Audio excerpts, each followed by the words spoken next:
host, Adrian Lewis. We are back again with another episode. I'm joined by Iron Knight 23, Ben Weingard. Please, if you haven't followed us already, follow us on Twitter, Instagram, and YouTube at Doug and Pod, the Doug and Podcast. We also replay our VODs on YouTube, and you can catch us on Spotify and Apple Play. Let's go ahead and hop into it. Ben, how you feeling down there in Hurricane, Florida? Man, it's wet, dude. This is ridiculous. Tired of it. Tired of moving my stuff inside every 2 weeks. It seems like for the largest storm of all time. I was telling the chat, the fuck's a Winfield, bro? Why do I know these words now, man? I'm so tired of it. Yeah. You got it. I mean, you're blessed to live in Florida. It's always sunny most of the year. Yeah, and for you have Disney. We have, and you have Ron DeSantis for 2 more years. That's right. I actually get to get on Rise of the Resistance when I go to a Disney park. No big deal. Whatever. It's no big deal. I see how this is going. Yeah. All right. Well, let's hop into it. I mean, I hate to do this, but let's lead into the pick'em because I don't like where this is heading. I have a bad feeling. So, first of all, I think he cheated. And how is that we do it live on the air every time? And I actually picked all the games. So how did I cheat? This isn't Wordle, bro. I'm not you at Wordle. This is it. Hey, hold on. Just because I come in from the Pacific time that I was all week and put in my board super late because I'm having fun with my family. I mean, I'm cheating. That's not what nobody has a problem with the super late. We have a problem with you lurking in the chat all day. I'm not lurking in the chat. You know where my phone is? We can see when you see messages. That's all. It shows. Hey, Telegram shows all, my guy. Clear all. I'm not even checking. I haven't read the chat in like a week. Mm-hmm. Yeah. Whatever. Anyway, you're cheating. You're up by 2. Shelby's only down by 3 on me. She's coming. It's kind of ridiculous. Will's tumbling. Alex is keeping up with us too. He's only down 4. I don't understand. Will's supposed to be the football guy. Thought he played. Didn't he play football? Didn't he get drafted into the NFL? To the NFL, yeah. This is a bad day. Guy's good at Madden too. Like this guy knows football. Yeah, I thought. Damn. I just want to frame this on my wall. Even if you know what, I could lose to you, I don't care. But just that I'm ahead of him. Like, just keep it at the end of the season. Be like that 1 year. Yeah. All right. Well, before we jump in though, hold on because we didn't talk about it. UCF big game this weekend. Yeah, that's true. Ranked. If we win, we're in the driver's seat for. I think it's the Cotton Bowl looking like, but Tulane, baby. Tulane, they're good. I never thought I'd say Tulane Green Wave. Tulane has hard number too, right? Like or is it Tulsa? It's Tulsa that has our number. Tulsa, both of them do. And the problem with this game too is we got to go to New Orleans, which is probably better because they actually get to practice and get out of here before the hurricane and stuff. Although it's not going to hit. It looks like it's hitting a little south of UCF and stuff like that anyway. Like it's just going to be a lot of rain, but. Road game against the top 20 opponent. You don't like that. I hope Gus is ready for this one because it didn't seem like he was ready when Louisville came to town and he let ECU slip through. He needs to be ready for this one. So hopefully, and we might have Plumlee back as starter. And I mean, I think Mike Keen's look better. He is. The problem with him is he needs to take care of the football, but we should be able to beat any team out there. We're more talented. We're not Big 12 talented yet, but we got guys. Like, there's no reason we shouldn't be running through this conference. Yeah. So we'll see. Big game. I agree. What day is that? Saturday. We get the 3:30 slot on Saturday. Ooh, prime time, baby. Ooh, it's the SEC. Oh, let me stop. What's the SEC game this week? Let's see. What's the 3:30? Let's see what the 3:30 SEC game is. I mean, it better not be Bama. They got Alabama, Ole Miss. Number 9 versus number 11. And by the way, Alabama's a 12-point favorite on the road in that game. They were 8-point favorites last week or something like that. It's LSU, yeah. And they still lost. Don't matter. They lose. False.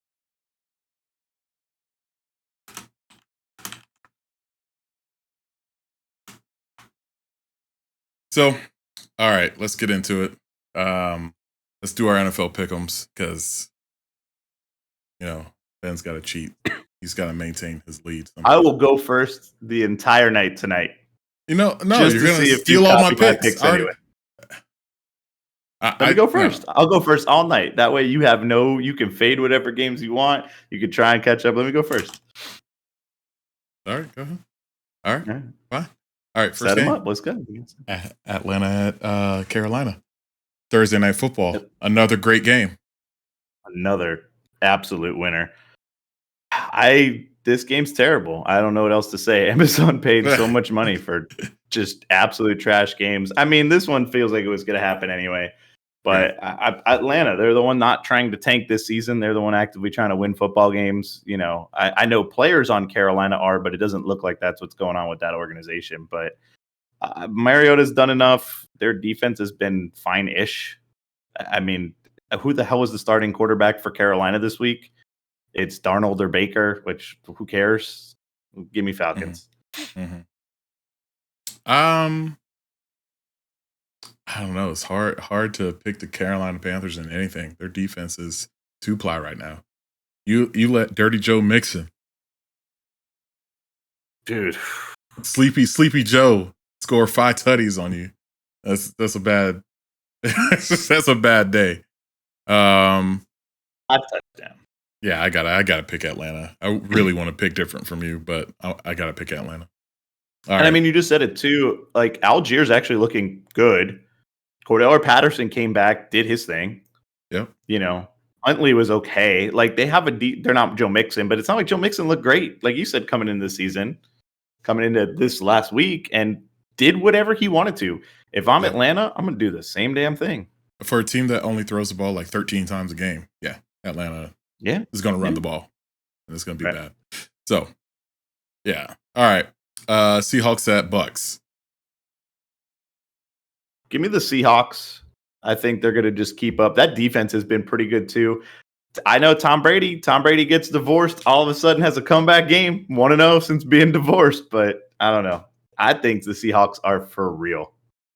Yeah, they're 6-3. Didn't see that at all this year. I thought they were going to be bottom feeders. And I mean, they're just running the ball. Kenneth Walker looks great. He looks like Derrick Henry Jr. He is one of those guys that just keeps going. Like throughout the game, he's going to keep going, keep pounding. Then he's going to break a big one. It's kind of crazy how well that offense is going right now. It's because Geno's playing safe, not safe, but he's playing smart. He's not turning it over, which he did, when he first came in the league. He's not making bad plays, and like you said, he's letting the run game dictate it. Yep. And it's the opposite of what the Bucs are doing. Like they can't get a running game going. Leonard Fournette's not performing well. He's about to get replaced. And Mike Evans got hurt last week, like at the beginning of the game, so they had to rely on Godwin the whole time. Not good. They don't really have the weapons. They have the defense to stop the run, but like it doesn't matter when, the other team can just dink and dunk on you all day. So we're going to see Seattle's run D against Seattle's run game versus Tampa's run D. And it should be a good one. I'm going to pick, God, I hate to do this. I'm going to pick the Bucs. I can't knock off Tom Brady just yet, man. I can't knock him off. Other teams did this year. I don't know why we can't just pile on another one. I mean, yeah. Well, we'll get to one later on. Lions at Bears. Give me the Bears, man. They looked good on the offensive side of the football. The Dolphins are banged up. They have a lot of injuries, but Justin Fields did whatever he wanted to the point. He broke Michael Vick's regular season record for a quarterback. And it's only it's only week 10. Yep. Like, this man is going crazy. Yeah, I don't think the Bears are anything special this year. Obviously, they've kind of punted on the season, especially on defense. They got rid of Roquan Smith and all that. But this offense is going to gel. They'll give Fields another year. Maybe Claypool starts becoming involved. They still have the Herbert Montgomery backfield. Like the Detroit's defense is bad. This game might be like a crazy shootout, like the Dolphins Bears one was last week. So this might be just fun for fantasy. But the Swift is still banged up. Didn't Goff get hurt last game too? Did he get injured? I think a little bit too. I think he did. He was getting hit. He played. Yeah. I don't know. Without Swift, they don't really have that potent offense, and they traded away Hawk. St. Brown hasn't been playing. Like, but he's been hurt too, and coming back. Level. Like, they just don't have it. They don't have it anymore. And Hard Knocks was fun and all, but like when it got real, like they showed who they really are. So, yeah. I'm picking Bears. If I didn't make that clear. Browns at Dolphins. But before we do this one, great job last week holding off Justin Fields. You know, you did a great job for my fantasy team when only holding him to a small 42 points. It was great for my fantasy team. I trusted in you guys, and you really pulled through. Yeah, man. Thank you. Hey, listen. Brian Flores is gone. He took all that defensive scheming with him. Seriously, they're hurting a lot of places, though. We'll see what Bradley Chubb gets to do with the full week of practice, too, and Jalen Phillips being healthy for a week and actually getting to practice, too. But that said, man, is there any doubt that this offense is legitimate? Like, Jeff Wilson comes in, looks great. Mostert running well. Literally, Tyreek Hill or Jalen Waddle are open in the middle of the field every single play. It's incredible. And Tua just gets the ball out so fast. Myles Garrett will be a problem, but it doesn't matter if Tua gets it out in a second and a half to somebody open. Yeah, I saw a YouTube video, an analyst saying what the scheme was down there. It is like a very speed schemed offense. And with Waddle and Hill, they're setting levels to the defense. And when you set the levels, one of them has to be open. They have to commit to one of them or get beat deep. Yep. And Tua is seeing it all. Like, that's the great part about it all, because you can scheme it perfectly. Like, that's what the big jump in Jalen Hurts was. That's the big jump in Tua. I think they finally got it right with Fields. Like, these guys are starting to see the field like how they're supposed to. So, I mean, unless you can stop both of those receivers, unless you got two aces, I don't think nobody's going to stop them, actually. So, yeah, I'm pretty surprised about you guys, though. I'm pretty surprised. I mean, we went into this season talking about Tyreek and talking about how good he'd be underneath, because he did that on the Chiefs a lot with like those bubble routes. He's not even doing that this year. Most of his routes are 5+ yards, 10+ yards downfield. Like I said, open in the middle of the field. Waddle's doing the same thing. The short and intermediate game goes through Gesicki, who we did not trade at the deadline. I was for sure we were. Right. Because people are like, he doesn't fit the scheme, whatever. He looks like he's fitting the scheme just fine, and he'll probably get paid or franchise tag now until unless McDaniel figures something out, because he figured out how to make him work too, fantasy wise up and down. But when they need him, he's there. So I don't know. This offense just looks really good. They look like they can outrace anybody. They've outraced the Bills. They've outraced the Ravens, the Bears, which, joke offense, but looking good now. Who's going to beat them like that? And I don't think Cleveland has the weapons. They have Nick Chubb, but I don't think Brissett. I don't care whatever revenge game you want. He ain't doing nothing to the Dolphins. Like, it's fine. Yeah, and I think that the Browns can't keep up with this. So the game is the Browns and the Dolphins. I think they can't keep up. I think the Chubb is going to have a good day. Hunt's going to have a good day.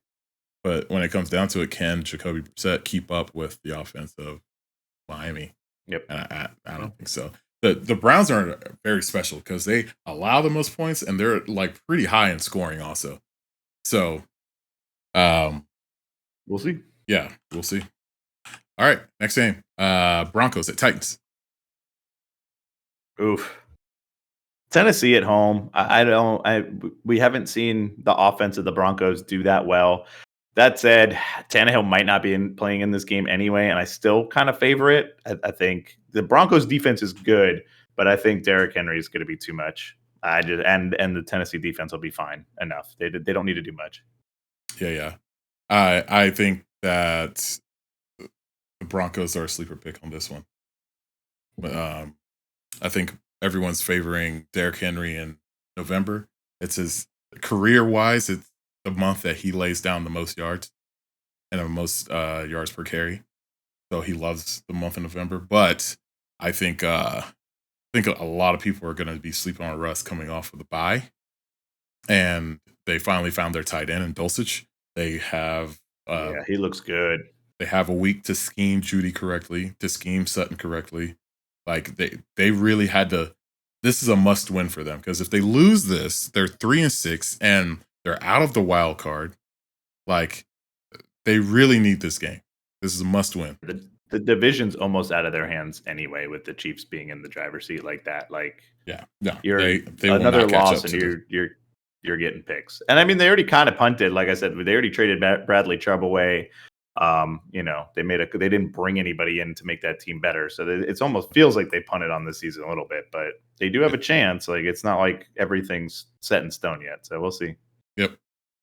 But I'm picking the Broncos. They need to win this game. And I think without Tannehill being for sure in, I think this is their chance to win. So let's ride. All right. Broncos Vikings at Bills. Josh Allen unfortunately got hurt, and I'll put up the tweet here soon. But it doesn't look good for him right now to play. Yeah, they're saying about, it looks like maybe a week or two, but he's limited to practice this week for sure. While you're bringing that up at this point, I'm going to pick the Vikings just because I don't think Allen's going to play. I'm not going to change my pick if he does, because we've done pretty well about locking it in on Wednesday, and I'll leave it here. Also, the Vikings are just kind of beating teams this year. I don't think they've really played anybody, but this could be the fourth backup quarterback they've played this year too.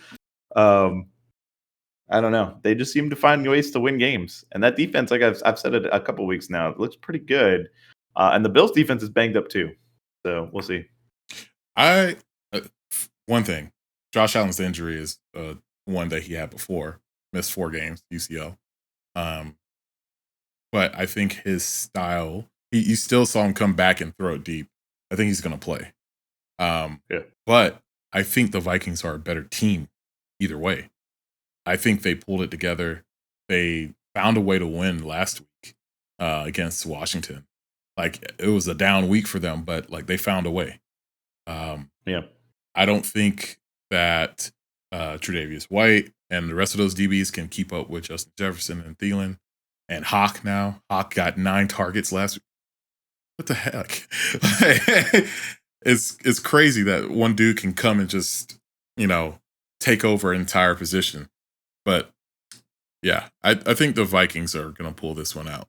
I think it's going to be an upset. And this will set the tone for, if the Bills do make it to the Super Bowl, whatever team's coming out the NFC needs to prove that they can beat an AFC team. So this is one of the best versus the best. Is this a matchup on Fox, a doubleheader on Fox, or is it? It would be on Fox. Let me look up the TV schedule while you're moving up, if you want to move on to the next one. But before I move on, I wanted to talk about Dalvin Cook. I mean, he's been sleeping. He's due for a really big game, and this might be it. It's going to be cold weather, maybe rainy because of the hurricane moving up. But we'll see. So the next game, they have the doubleheader. I have it up now. The early game all across the country outside of like 3 markets is Bills Vikings. Yep. Big, man. This is a big one. Yep. All right. Texans Giants. Give me the Giants. They're going to have a bounce back, I think, after that last week and the bye week. time to get everybody healthy outside of Bellinger. Obviously, he had that freak injury in Jacksonville, but Houston's bad, man. They're not good. Bad. They're just not good.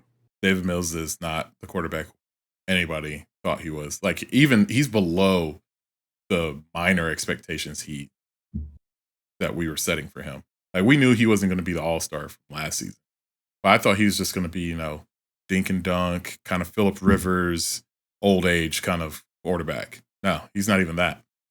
I mean, we're in a dynasty league together too, so I keep up on that Reddit, and there was legitimate talk of him taking that step up. We play in a 2-quarterback league, so he has a little bit more value there, and I don't even think he does anymore.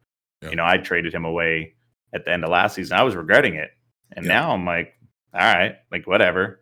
Yep. Every pick has them taking a quarterback. Yeah, it's needed.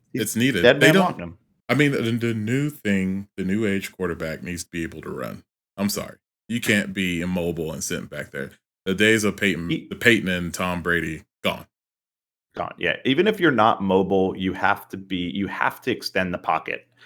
I mean, I guess Aaron Rodgers is mobile enough, but like I wouldn't consider him a runner like Fields or like no, like Lamar. Yeah, but you don't have to be that. Like, that's the Tua. Obviously, Tua is smaller, but that's the Tua prototype now. Extend the pocket or be like Tua and get it out real fast. You have to do one of the two, and if you don't, it's done. These dudes on the defensive line are absolute beasts. You can't just sit there and throw the football. You can't do it. Yeah, they're going to get eaten alive, man. I was about to say, if you hold it longer than 2 seconds, you're getting a sack.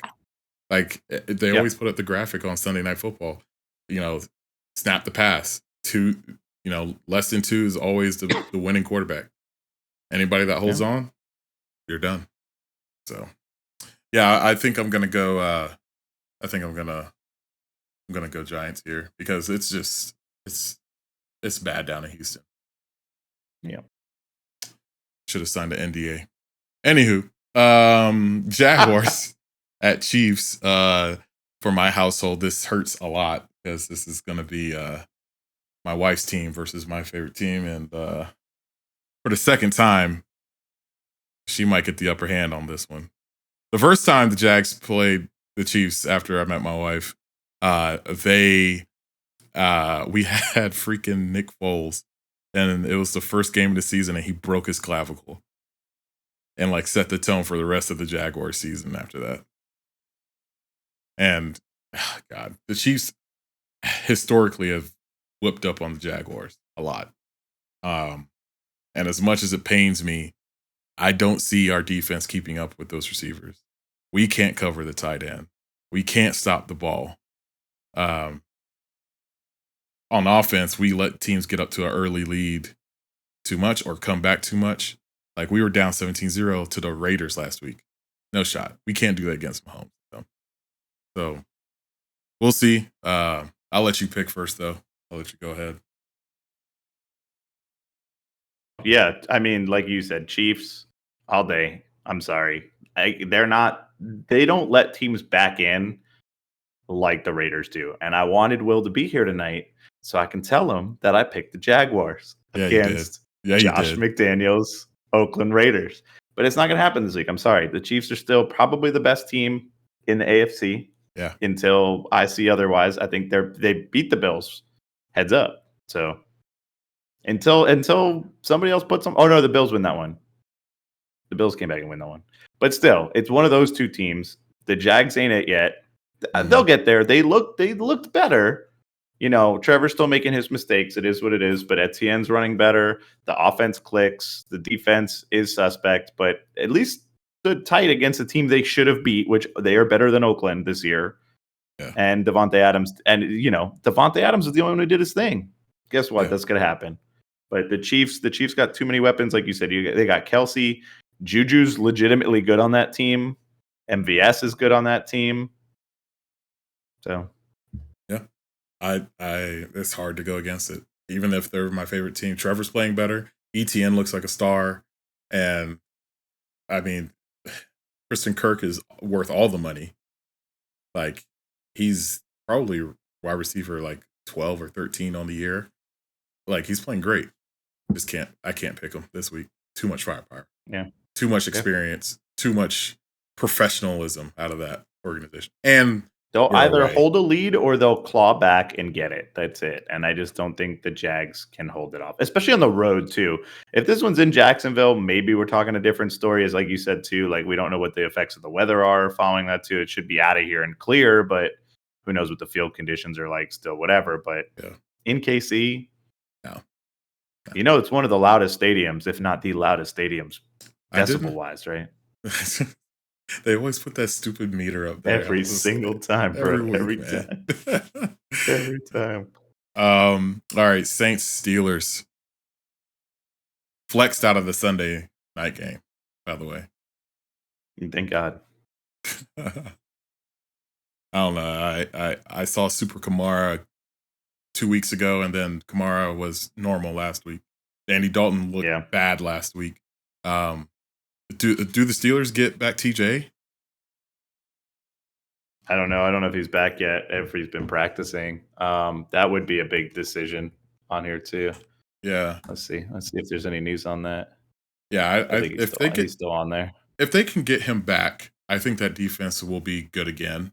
And it's worth him coming back and playing at that high level for the Steelers, because they're 2-6. This is like it was looking like a real bad losing season for them. So, yeah, I think this is hard, man. This is hard. Kenny Pickett. Well, I said I'd pick first. Let me pick first here. I'm going to go New Orleans. I think they're just the better offense in general. Even with Andy Dalton in there, I don't think the Steelers are good on either side of the football. And I think the problems lie on their offense. Kenny Pickett turns the ball over way too much, and I just don't think they're going to be able to do it. I don't see it. We gotta get. I don't know how long I would allow Andy Dalton to run this team. It looks like they just benched Jameis and they're done with him. I think he's hurt, man. It was a last back week. Injury. Yeah, you said that last week. I don't know, man. It just seems like you wouldn't like at least take Andy out and like have him hand off last week. Have Jameis come in and hand off the ball to Kamara. Like that. That's weird. And even if he was still hurt, why not free up the roster spot? Why not? So I don't know. I'll pick the Saints. I can't pick the Steelers with good faith. If Najee was 100% running like he did last year, I would probably pick them. But I mean, it might be Jaylen Warren. He might be done. Yeah, who knows? Yeah, so that's true. But I don't know if that's enough of a. I don't know if that's enough of a difference maker. Yeah. Either way, I don't care. Yeah, Jaylen Warren runs hard, but Kenny Pickett ain't it this year. He might be it. He ain't it this year. It's not. So what it comes down to is Kamara versus the Steelers D and the whoever from the Steelers offense versus the Saints D. So yeah, I'll pick the Saints. All right, Colts Raiders.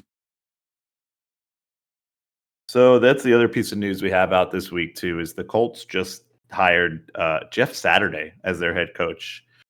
And it's crazy because we have the same amount of head coaching, I think any football coaching experience as Jeff Saturday does. We've called just as many plays in football as he has. And I'm prefacing it to say they have nobody on their staff that's called an offensive play before. With all that being said, I'm taking the Colts. Josh McDaniel sucks. Oh, he sucks so bad. Oh no. Oh no. I'm taking him. Give me the Colts, baby. Give me the Colts. I mean, Jonathan Taylor, it's not that hard to game plan Jonathan Taylor running the ball. I would run it 40 times if he's healthy, 100% healthy. Like, stop throwing. You don't need it. Run the ball. Nope. But I don't know. Derek Carr, Devontae Adams. Don't do it. They're too much. They're too much. Don't they let us off the hook last week. They stopped playing hard in the second quarter, and we started clawing back a little bit. You know, we kicked that field goal before half. We came back, scored a touchdown in the third, and then they couldn't score on offense. So I don't know. Josh McDaniels is known for losing in the NFL, and I think this is a get-right game for them. There's you no said the way. same thing Will said last week. There's no get right games. No. There are none. No. Not against the Jaguars, because we don't let you get right. He thinks that the Jaguars are the get right game. No. Will's lost. He's in a world of hurt. That man's in a blender right now. His teams are bad. Went down to the funnel real quick. But I'm picking the Raiders. Josh Jacobs, Devontae Adams, Derek Carr. That defense should come alive a little bit. They're at home, so Indy has to travel. Like, head coach with traveling first week ever doing it? Yeah, no. Too much. I hope, let me say this. Get the mic. I'm going to say this loud and clear. I hope Jeff Saturday gets embarrassed on national TV. I hope the score is 75-0. I hope, because, they could have hired a bunch of other coaches. They could have brought in a bunch of interims. Like, the big goal for all these guys are to become interim head coach and show what you got. And he skipped the process for all of that. So I hope he gets embarrassed and you expose what a real coach should do in these situations. So I don't like Jeremy Mersey, by the way. Hate him. He's just playing with his toys right now. Yeah, I can't stand it. So, Raiders. Moving on. Cardinals at Rams. Yeah. I'll go first on this one. I'm picking Cardinals. Go for it. I think that their offense is coming alive. I think that their defense is playing pretty much top 10 defense. Beginning of the season, they weren't. Now they are. So, but the Rams are good. And I can't ever deny them. But I'm picking Cardinals right now. Yeah, I'm with you here too. They did lose Budda Baker this week though too, but I think it doesn't matter. Like, the Cardinals defense has been really good. The offense has too many weapons, especially with Connor coming back. He ran okay last week, but D-Hop, man, give me whatever steroids he's still clearly taking, because that dude is electric. But man, I don't know. I just don't. The Rams offense is bad. They can't run the football. Their offensive line is not good. Stafford is hurt and potentially in the concussion protocol. And then they said he wasn't in the concussion protocol, but something's up. Yeah. I think he'll play, but there's more to that story, I think, than we'll find out. Yep. But yeah, give me the Cardinals. I don't think the outside, if you take away Cooper Kupp, I saw that Matt Stafford is 2 touchdowns, 8 interceptions, 1,000 yards. Like, he's not good outside of Cooper Kupp. Yeah, that's bad. Take him away, I think they win. All right, moving on. Cowboys, Packers. The Ice Bowl. I can't wait till I see that 400 times on Sunday. The Ice Bowl. They do like to just talk about the same stuff 75 years ago all the time, every time. They could have talked about, like, they're going to do it. They could have talked about, like, the NFC Championship, where the Des Bryant failed to extend the ball thing. Yeah, they can talk about all the other matchups that they have. No, they're going to talk about the Aussie. So, who you got? I still got the Cowboys. I think they're obviously the better team on every side of the ball. That's it. That's all I got to say. The Packers are bad. I don't know what happened with Rodgers, if he's going to retire, if he's going somewhere else. But my dude's throwing interceptions on the 1 3 times. 3 interceptions in the 5-yard line. Oof. What are we doing? Oof. Just retire. Just quit. You already quit. Just quit. All right. I will say this. The weather is cold on Sunday. It's going to be 37. No snow, but it's going to be cold. That's the high. So I don't know how that translates into Dallas' offense. Hopefully Dak can grip that ball. Hopefully they run the football a ton anyway. Yeah. Zeke's hurt, but he practiced. Tony Pollard's been running out of his mind regardless. Yeah. That's fine. They'll be all right. I'll take my NFC Championship pick, the Cowboys here. You're looking smart. I'm not, because I picked the Rams and they look like trash. That's right. That's right. All right. Chargers and Niners. Give me the Jim Nance 49ers to win this one. They're good on all sides of the ball in spite of Garoppolo. They got too many weapons. CMC's throwing touchdowns. They got the bye week last week, so they're healthy. He got another full chance at the playbook there. I don't think losing Jeff Wilson is a big deal for them. They weren't really using him like that anyway. They got a bunch of other running backs, and Eli Mitchell might be coming back anyway, so they'll be fine. It's going to go through CMC. It's going to go through Debo, and it's going to go through Ayuk and Kittle. Like, they're fine, and their defense is great. It's great. It's going to be a night game. I mean, Chargers don't have any of their weapons except for Eckler. Their defense is not playing well. I mean, I don't know what happened. What was the last time you heard of Bosa? The Bosa brothers are going to be in this one. That's going to probably be the focus. And I don't know. But that's it though. That's all that the Chargers have. They lost Jackson for the year. Their cornerback that they went out and got done. Like, they haven't looked good on either side of the ball. Herbert's either hurt or just took a step back this year, which is crazy because we had that whole Tua Herbert debate, and they couldn't be further apart in my eyes right now. And like I said, I think it's his ribs. I think he's hurt. He lost Keenan Allen, who's his best and favorite target. It's a lot. There's a lot going against Herbert that I'm not writing him off yet, but like, it sucks. And on the other side too, I hate to say it because we always joke, but we got a couple Niner friends who always like to talk smack, and they're like, man, they're one piece away. It might have been Christian McCaffrey. They might have got that one piece, man. Hey, QB1, RB1, receiver 1. Just trade for one guy. You get a Swiss Army knife, bro. Yeah. No, he's so scrappy. Oh God, stop it. That's probably what they thought about Jeff Saturday. He's a scrappy individual. He's a real scrappy individual. Needs to be hired as a head coach. Yeah, I'm picking the 49ers. It's just a lack of inspiration coming from the Chargers right now.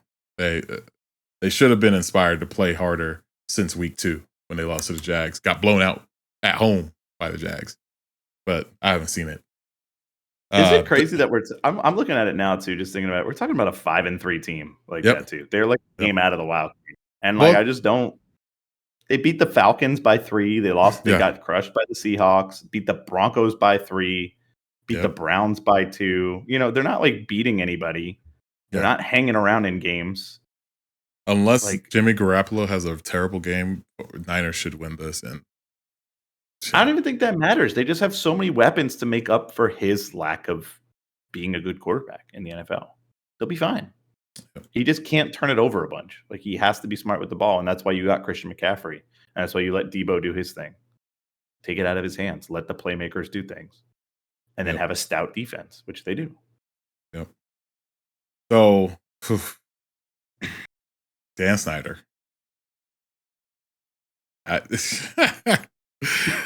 Absolute menace. Yeah. I don't know how he's allowed to still own the team. It's kind of ridiculous. And here, I'll let you go while I put up this picture, but I think that the way he's twisting the story with what's coming out tomorrow and putting some of the whataboutism on Brian Robinson and his situation when he got shot twice, and saying that the DC DA has a need to make a splash. He works in DC. He doesn't need to make a splash. I just think it's tacky, and it's not good on the NFL to have this going on. But you go ahead, and I'll put up the pictures. Here's my thing while you're bringing this up. You just got Bank of America to put your team on the block for cash. You want money out of this team. Yep. So what are you going to do immediately? You're already going to have a bad PR problem. That's why they're spinning this. That's why they said something. There's already a PR problem coming. So something's going to hit, which it's really not going to matter anyway, because we've already seen these franchises go for billions of dollars regardless. Sterling in the NBA said some of the most vile stuff you'll ever hear in your life and still got a huge cash payday from the dude from Microsoft anyway. What does it matter? Right. Ride the wave. Why are you dragging your rookie running back who had an insane carjacking gone wrong, luckily didn't get paralyzed, luckily survived? Why are you trashing your own player who came back and played for you this season on a rookie deal? For what? What is the purpose? What's the point of it? How does this save face for you to then A, sell your team and ride off into that sunset and never be hurt again? I don't get it. Look, I think that it's tacky, of course. That's an understatement, man. It's deflection. You're not taking ownership of what the situation is in your club. Why it's easy for me. If I'm an NFL owner and I saw Henry Ruggs last year and I see all these DUIs and all this stuff, I would not be putting my athletes in cars. If you really cared about him, he would have a driver. If you really see him as a star that he is, have him escorted. Why is he? Yeah. I understand you can go off and do your own thing, but at some point, take some responsibility over your team. Show him that you care. No, he cares about the optics and how it all looks in the eyes of himself, not even the NFL. So I hope this makes the AG come down hard on him. Like, even intensify the investigation even more, because that's just uncalled for. So whatever. But the game is the Monday Night Massacre Part 2. It's going to get ugly, and I think we're both picking the Eagles here. Yeah, I can't not, especially in this game. Like, you can't not. I hate it. Again, as a Dolphins fan, I'll mention this every week till they lose, which is, I'm running out of chances here, man. But they're not losing. I need them to lose, but it's not this week. I'll be, unless something happens and somebody gets hurt, which we never root for anyway. I just don't see them losing to the Washington Commanders. The Commanders hung around with Minnesota. Philly's a better team than Minnesota. Their defense is on point. Their offense is too powerful. Jalen Hurts is too good. Their running backs are too good. AJ Brown. Why did the Titans trade AJ Brown? What an insane move that was. But this team's just good. It's just really good. Yeah. And I hope that's bulletin board material for them to just beat the snot out of the Commanders for Brian Robinson, man. Because my God. Yeah, that's uncalled for, man. And the Commanders are 4-5. They're not too bad, but Philly's going. I mean, the only reason they lose is to the Dallas Cowboys. That's the only team I can see them losing to for the rest of the season. I'm looking up. Hold on. Let's talk about this. I'm bringing up their schedule right now. Let's see. They're 11-point favorites, by the way. In it. All right. So here we go. They get the Commanders this week. We just talked about. They get the Colts next. Yep. 10.5-point favorite already on that game. The rest don't. It's too far out. But I have another game they might lose to, but I still think they win. They get the Colts, the Packers. Going into that's the Thanksgiving weekend game is the Packers, Titans at Philly, and then they go to the Giants. I think that one might be it, but I think they're better than the Giants. Then they round out the year with the Bears, the Cowboys at Cowboys on Christmas Eve.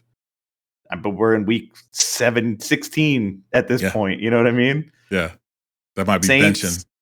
Saints on New Year's Day, and then the final game of the season is again against the Giants. Yeah. And we're even talking about this. Let's forget history for a minute. Looking at that game, we maybe have one or two games that they're losing, maybe. And even then, I guarantee they're the favorites in all of them. They'll be the favorites against the Cowboys, even on the road. They'll be the favorites against the Giants. The Giants aren't even favored, and they're a 6-2 team. Talking about a week or two ago. Yep. Not only can Philly run the table, at the worst, they're going to end up with 2 losses and a bye week going into the playoffs. Yep. Home field advantage bye week. Might be curtains. It might be curtains. I mean, the problem they need to start looking ahead to the AFC. at that point.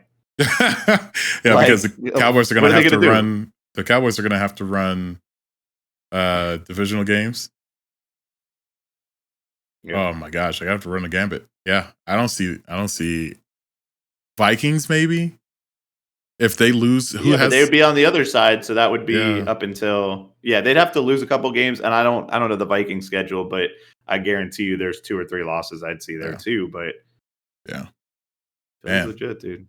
Oh boy, they snuck up on all of us, and I think they get like the number 3 or like they have a lottery pick pretty much too. Because they have somebody else's pick this year too. What a scam they're running, bro. Hey, that GM needs to be needs some money bags under his name, you know? All right. Well, that's it for our sports section. Just want to make it very clear. Dolphins win. Jaguars win.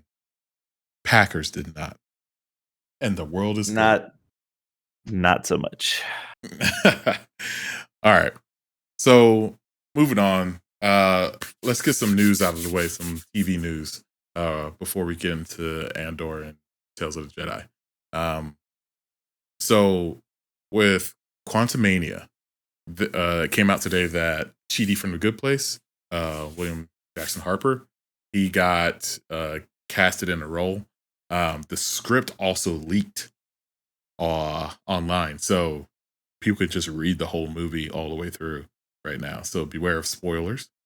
But I think if he's going to play a minor role in the film, it might be something like a character that can probably have some random skill, just like Korg in Thor: Love and Thunder, like some supporting character role. You don't get someone like that and just announce it and have him play a very minor role. And nothing like Russell Crowe and whatchamacallit in the new Thor: Love and Thunder. Like, you need to have that was like a cameo almost for Russell Crowe. That was barely a part. Yeah, but he might have a part going forward. That's the thing. For this, I think it's just going to be a minor cast. But Quantumania looks good. Kang is going to be good. I really dig this movie, and I really hope that it comes all together. Shoot, what do you think? Yeah, I mean, this is trending well. I think this is a great cast too. He was so good in The Good Place, and he's a lead in that show. Absolutely, like undoubtedly. Kristen Bell's obviously like the lead, but he was absolutely a lead in that show. Yeah. So I think I do agree with you. Maybe not for this movie. Maybe we get something and he's building to something else. The MCU does that super well. But yeah, they're not wasting him on that Russell Crowe. Although Russell Crowe's clearly going to be in the next Thor too. That was definitely set up also. That being said, though, yeah, like this movie, I can't believe they gave Ant-Man all this power in the universe. Yeah. But and Kang's he's looking thick, man. He's gonna mess them up. Yeah. No, I really dig what they're doing, and they're kind of mixing it up, and I hope they derive from the comics a little bit more, because this gets kind of crazy. Like this combined with Secret Wars, it can confuse a lot of the audience, and you don't want to lose. Like you had it so well grounded, you don't want to lose that audience. So, I hope they cash it in well.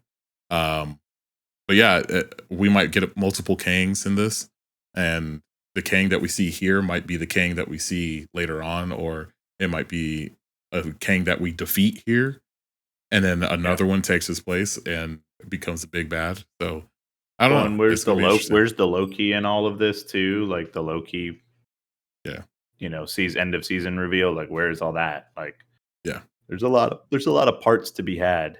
Yep. With this movie, so we'll see. Yeah, and last week we talked about James Gunn taking over DC. And the dominoes already started falling in place for him. So he's got Cavill as Superman. He's bringing back a lot of the people. He's got another Wonder Woman film that he's going to have some insight on. Has creative discretion, and it's going to be a better setup for DC. This is what we've been begging for. This is what we always say. Like they need someone to think it all the way through, and this is the person to think it all the way through. Will it be crazy? Will it be random? Yeah. It might not be the Snyderverse that we had before, but hopefully it's some kind of good content that we can have. I mean, we've seen a lot of missteps, and we've talked a lot of trash on Warner Brothers, and I still think they're doing a lot wrong too. But this actually seems like something in the right direction. They actually listened to somebody. I don't know who in the room. They listened to somebody. Clearly made the right call here. Yeah. But that's it for that Marvel and DC news. Let's go up to Tales of the Jedi and Andor. So Tales of the Jedi, I I just want to say I went to Disneyland this week, and Ashley Eckstein was there. And wait, let's do the meme. Hold on, because I already know what happens. And you met her though, right? No. Say the line. But you met her though, right? No. I walked up. It was like I'm with the kids and everything. I'm like, oh shoot, that's Ashley Eckstein. And Lauren was like, who is that? I was like, that's Ahsoka. That's a designer. She has her own. She's dope, right? All right.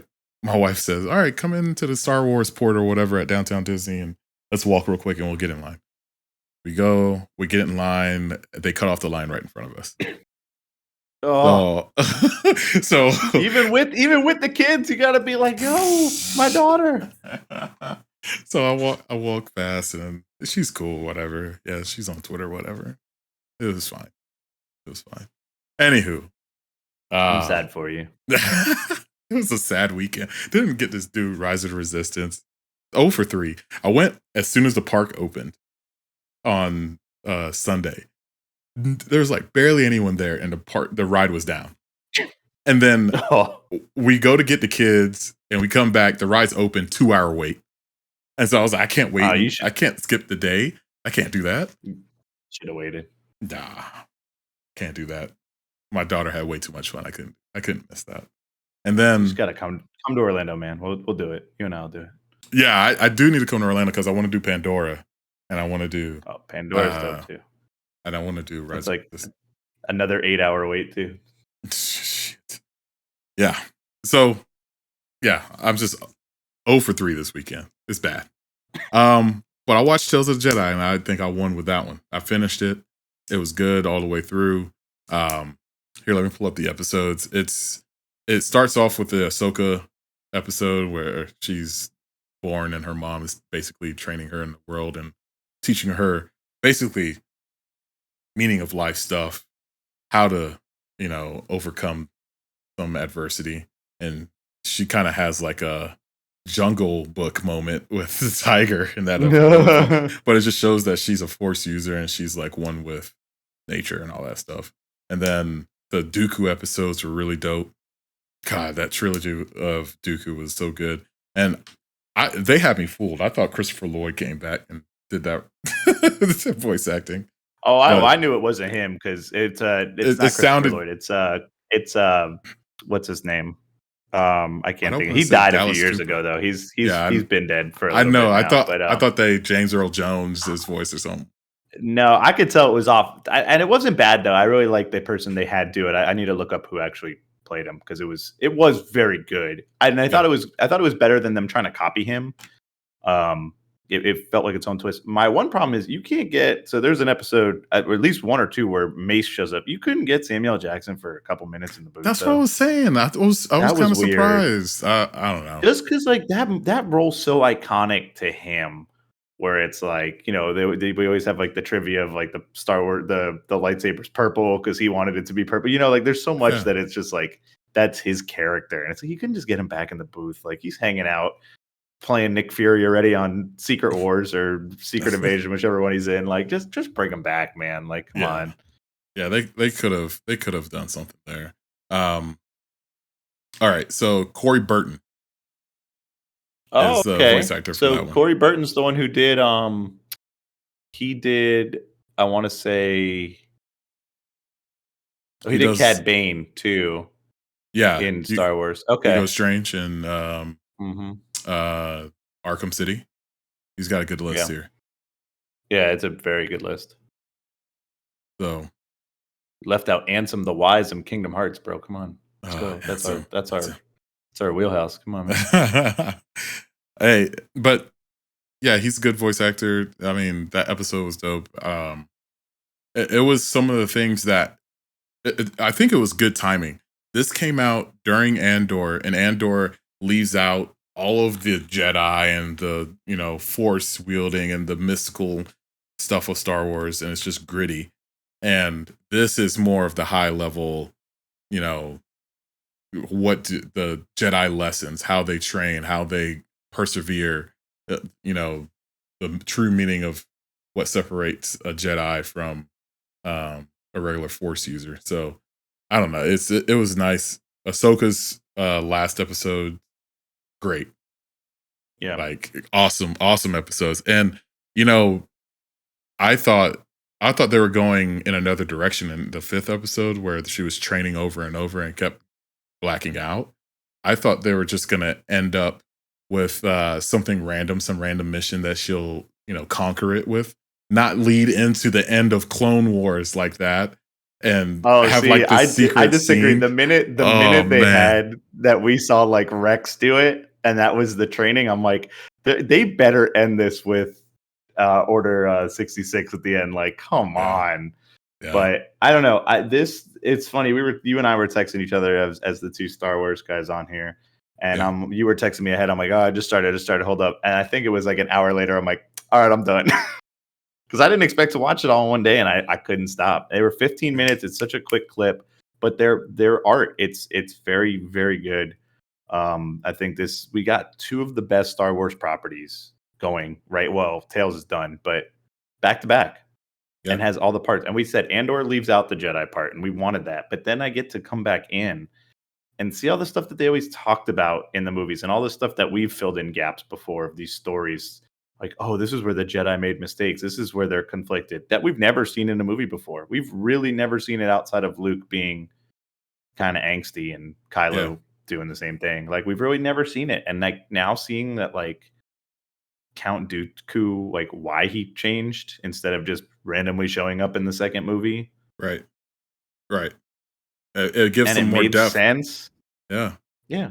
It's given that character depth to a lot of people, and like people like Mace being just so blind to the turn, Yaddle seeing it and not saying anything before she leaves, like true mistakes of these people. But then also like weirdly, like then they always and seeing those mistakes, like you said, it is like Windu being so blind to it, which like we did see in the movies. That is how Samuel Jackson played him until the very end, and then it's like, okay, why'd you do that? Now it makes more sense for 3. Or like you said with Yaddle, they actually give her a speaking role outside of just kind of being there in the first movie as a puppet, like. But why is she confronting him in front of another Dark Lord of the Sith? Like, hey, maybe pull him aside later and go talk to him, like at Space Diner. What was that one from that episode 2? We all love that weird Space Diner. Go hang out with him and stupid Space grab a burger. It's the same diner as Spider-Man, isn't it? Is that what it was? Like the one that Mary Jane works at? I don't know. Yeah. I gotta look that one up. But yeah. Or the one from with the robot from Back to the Future 2, where it's like coming in his face too. God. I don't know. This was good. I don't need more of it, but if they gave me more, cool. As long as they pick the right times to do it. And this is the Clone Wars we love. It's not the beginning of the Clone Wars. It's not the movie. It's those last few seasons. It's the last one they came back on. Even me popping in big batch. I gotta finish it before the new season comes out. But I didn't even get as much of a connection with that series as I did with this one. Yeah, it's just good. It's just really good. Dave Filoni is good when he has full freedom to do what he needs to do. And I think that if he makes a sequel to episode 9 or something like that, like a cartoon anthology or something, it'll be great. It'll probably show something happening on the Outer Rim with some unique characters, and it'll give some weight to some new characters, some different breeds. Like, freaking Star Wars is very diverse. You don't have to have humans be the centerfold. Like, and they really weren't even in the show outside of Dooku. Like, most of it was aliens that he's dealing with or talking to or whatever. Which, I mean, is easier in animation. I know. I'm with you. And I mean, Rosario's going to look great as that too, and that's the next project that he gets to do with Favreau. It's developed by both of them, so they're giving him more to do, and I love it. But I don't even think I don't want a sequel to Episode 9. I want stories in Episode 9 as a Clone Wars type show, if that's what you're going to give me, or like 7 to 9, because who the hell's the First Order? What is the Resistance? How do they come up? Never have answers of any of that. When you're left, and we're still getting it from Mandalorian and from Boba Fett, we left with a New Republic. Yeah. What the hell happened there? That there's two fringe groups who end up in control of everything. It didn't make any sense. I think that's what that Outer Rim show was going to be. The God, what was it called? It's the one Patty Jenkins is in charge of with the X-Wing fighters. Rogue Squadron. Yeah, they're going to be going around the Outer Rim, seeing how things are, and you'll see a lot of those. Yeah, but we're going to be almost 10 years divorced. Or like, how long? What was it? 09? Yeah, so we're over. Wait, was that Force Awakens? When was the first? No, Force Awakens was 15. Okay, 15. So we're 7 years out from the first movie of a trilogy that will be done 5 to 7 years later. And now we're getting pieces filled in, which I guess is what we're getting with Tales anyway. It's just, this story's such a mess. Like, I know we're kind of seeing MCU fall apart a little bit before our eyes, to be a little reactionary. It's not as crisp. Not that it ever was. It always had these kind of issues, but it's still, there's still a line going through it, through lines that I can figure out. They're more complicated now because we're 30 movies in and 6 shows and whatever the hell else. But Star Wars is just everywhere, and it's nice to see these pieces start to fall in. But we've waited so long to get them. Like, we were just so tired and like, cool. I'm glad I can turn these on, but what happens when they're gone? What do we do next? Yep. I just want to comment on that animation. Those guys are amazing. Like, I know the formula is there, but that sixth brother looks great. Like, Ahsoka looked great. And that last episode, the recreation of Padme's funeral, I was like, oh snap. They're all the views without people in it, like the ships and the planets, look like actual movies quality Star Wars. So I was like, this is dope. This is what I want. Yeah, and they were kind of hamstrung in with the animation style of like the people had to look like they do, because it's obviously very much in the Clone Wars / Rebels. We're following them, although Rebels was a little cartoonier, but yeah, it looked great. And I don't care. Like, not that I don't like the animation style anyway, it's fine. But you're right, it was very beautiful, and the sets were great, and just everything about it like looked. I don't know. It was on par with what we're seeing in Andor too. Like, once they've moved off that first, we're on a borrowed set from Boba Fett world, now it's starting to look really good. And like, that prison was like insane. Like, I don't know. We got some of the most beautiful, well-written, interesting Star Wars in a month. Yeah. Like, I don't know. Andor is dope. Spoiled. Man. I can't stop watching that show. This past episode has been great. It was great. Like, it's today's. Yeah, like I wish you saw it, because like at the end, it's just heartbreaking at the end. And it's perfect. And good twist. It's just a good spy show, right? It's just a good fight the oppression type of show. And that's what we all need, especially during voting season. Like, we both, on both sides, that they feel like they're fighting this oppression, and it's just perfect for everyone to feel. So I don't know. But yeah, watch Andor, watch Tales of the Jedi. Will, watch Andor. You don't need to watch Tales of the Jedi. Yeah, he won't like that. Although, if there's ever a time to get in it, that was it. But yeah. All right. Well, anything else before we get this show ended? No, man. I think we're in a good spot. All right. Well, this has been Duggan Podcast. We'll see you guys next week with another episode. We'll probably have another giveaway, so stay tuned for that. Congratulations to our last giveaway winner. Follow us on all the social medias to stay informed. We'll see you next time. Watch out for Wakanda Forever spoilers.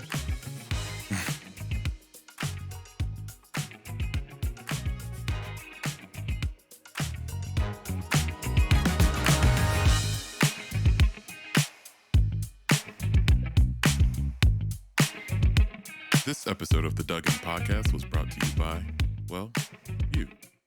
Thank you for all of the support. And if you haven't already, follow us on Twitter, Instagram, Facebook, Twitch, and subscribe to us on YouTube. If you missed an episode, you can listen to us on Spotify and Apple Podcasts. We'll see you